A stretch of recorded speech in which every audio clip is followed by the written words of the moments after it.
Bicara soal pariwisata Indonesia, Bali masih menjadi primadona. Padahal Indonesia punya beragam destinasi wisata lain dengan keindahan alam dan budaya yang tidak kalah menarik dibanding Pulau Dewata.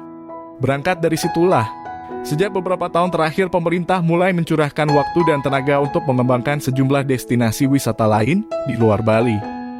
5 di antaranya kini dinamai 5 destinasi super prioritas atau dengan istilah 5 DSP, yang diyakini mampu mendongkrak industri pariwisata Indonesia di masa yang akan datang.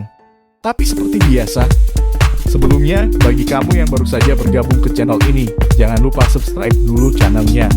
Semoga video-video di channel ini dapat menambah ilmu dan wawasan kita. Ayo kita lanjutkan. 5 DSP yang merupakan kawasan strategis pariwisata nasional ini tersebar di 5 provinsi di bagian barat, tengah, hingga timur Indonesia.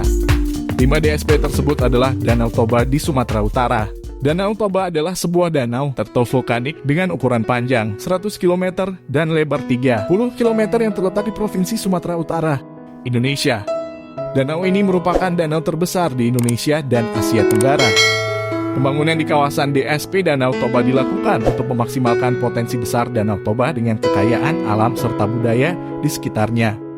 DSP ini akan dikembangkan menjadi kawasan ekowisata terpadu berkelanjutan yang juga kaya budaya dan kearifan lokal. Rencananya, kawasan DSP ini akan menggunakan energi baru terbarukan yang ramah lingkungan di masa depan seperti penggunaan bus listrik di kawasan wisata.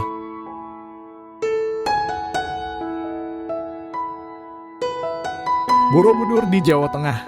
Candi Borobudur adalah sebuah candi Buddha yang terletak di Borobudur, Magelang, Jawa Tengah, Indonesia. Candi ini terletak kurang lebih 100 km di sebelah barat daya Semarang, 86 km di sebelah barat Surakarta, dan 40 km di sebelah barat laut Yogyakarta. Selama beberapa tahun terakhir, Kementerian PUPR sudah melakukan pembangunan terpadu DSP Borobudur yang secara koordinatif meliputi Borobudur, Yogyakarta, dan sekitarnya. Solo Sangiran dan sekitarnya, Semarang, Karimun Jawa dan sekitarnya. Pembangunan meliputi penataan kawasan destinasi wisata, peningkatan konektivitas DSP Borobudur, dan wilayah Joglo Semar atau Jogja, Solo, dan Semarang. Mandalika di Nusa Tenggara Barat. Mandalika adalah kawasan wisata seluas 20.035 hektar yang berlokasi di Kabupaten Lombok Tengah, Nusa Tenggara Barat. Sejak tahun 2017, Mandalika sudah diresmikan sebagai kawasan ekonomi khusus pariwisata yang direncanakan dapat menjadi kawasan wisata. Nama Mandalika berasal dari nama seorang putri dalam cerita rakyat yang terkait dengan perayaannya Lady Lombok.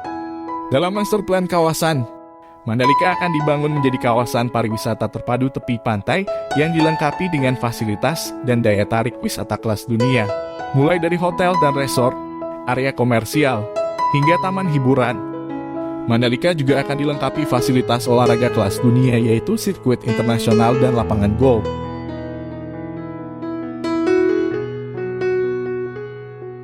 Labuan Bajo di Nusa Tenggara Timur. Labuan Bajo merupakan salah satu kota yang berada di Kecamatan Komodo, Kabupaten Manggarai Barat, Provinsi Nusa Tenggara Timur, Indonesia. Kota Labuan Bajo juga merupakan ibu kota dari Kecamatan Komodo dan ibu kota Kabupaten Manggarai Barat. Labuan Bajo telah ditetapkan sebagai destinasi wisata super prioritas di Indonesia. Pembangunan infrastruktur dan pariwisata di kawasan DSP Labuan Bajo dimulai pada tahun 2019 untuk mendukung Labuan Bajo menjadi destinasi wisata alam dan bahari premium kelas dunia. Penataan kawasan, pembangunan berbagai fasilitas di Labuan Bajo, serta peningkatan konektivitas di dalam dan menuju kawasan ini menjadi fokus dalam pembangunan infrastruktur secara terpadu di DSP ini.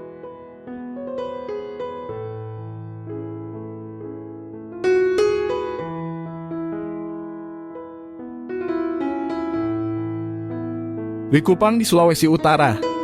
Mungkin beberapa dari kita masih belum begitu familiar dengan surga tersembunyi di Kabupaten Minahasa Utara, Sulawesi Utara ini.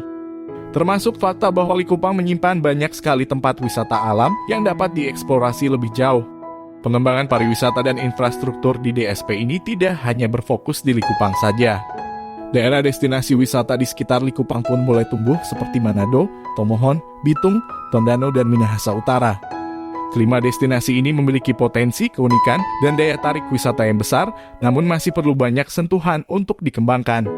Mengutip dari website resmi Kementerian Pariwisata dan Ekonomi Kreatif, Menparekraf Sandiaga Uno mengatakan bahwa fokus pembangunan dilakukan agar 5 DSP ini bisa memiliki kualitas kelas dunia.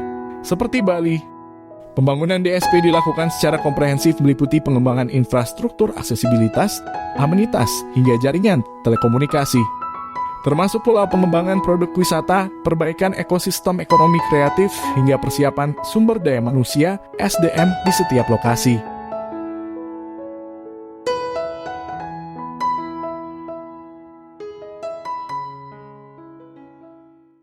Demikian, semoga bermanfaat. Jangan lupa subscribe, like, dan share. Sampai ketemu lagi di video-video berikutnya. Assalamualaikum warahmatullahi wabarakatuh.